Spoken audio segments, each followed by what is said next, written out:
I was 18 years old when I got married.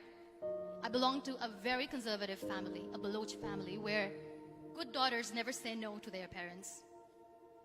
My father wanted me to get married, and all I said was, if that makes you happy, I'll say yes.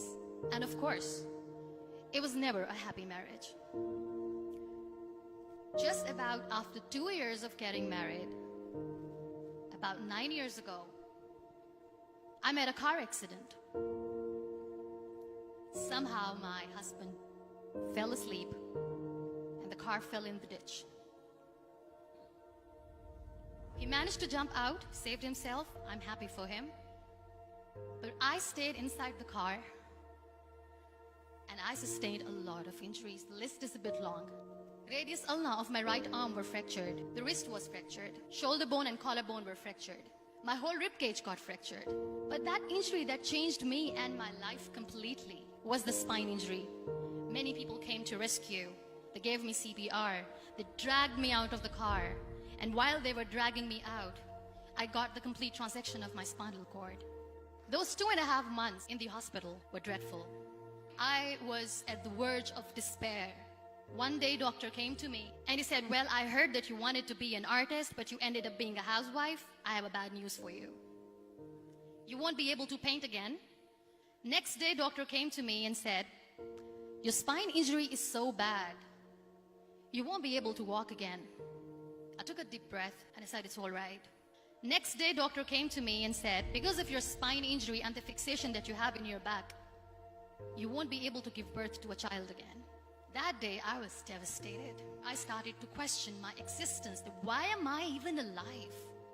So what kept me going was, one day I asked my brothers, I know I have a deformed hand, but I'm tired of looking at these white walls in the hospital and wearing these white scrubs. Bring me some colors, bring me some small canvas. I want to paint.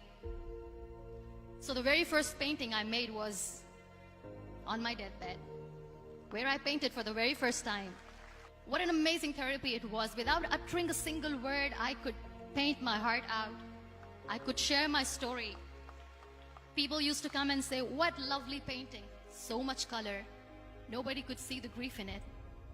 Only I could. And that day I decided that I'm going to live life for myself. I am not going to be that perfect person for someone. I am just going to take this moment and I will make it perfect for myself. That I'm going to fight my fears. So I wrote down one by one all those fears. And I decided that I'm going to overcome these fears one at a time. You know what was my biggest fear? Divorce. But the day I decided that this is nothing but my fear, I liberated myself by setting him free. And I made myself emotionally so strong that the day I got the news that he's getting married, I sent him a text that I'm so happy for you and I wish you all the best. And he knows that I pray for him today. Number 2 was, I won't be able to be a mother again. And that was quite devastating for me. But then I realized there are so many children in the world, all they want is acceptance. So there is no point of crying, just go and adopt one. And that's what I did.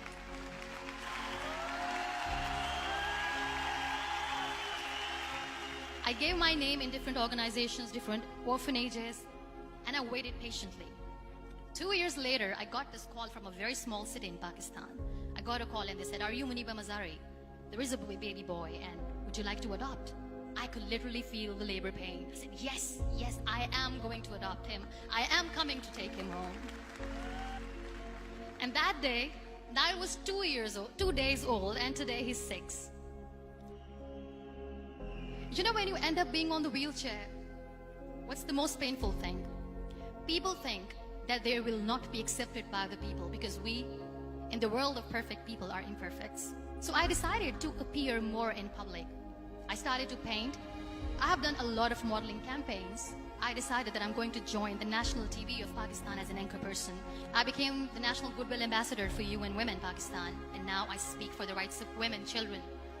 I was featured in BBC 100 Women for 2015. I'm one of the Forbes 30 under 30 for 2016. So when you accept yourself the way you are, the world recognizes you. It all starts from within. We have this amazing fantasy about life.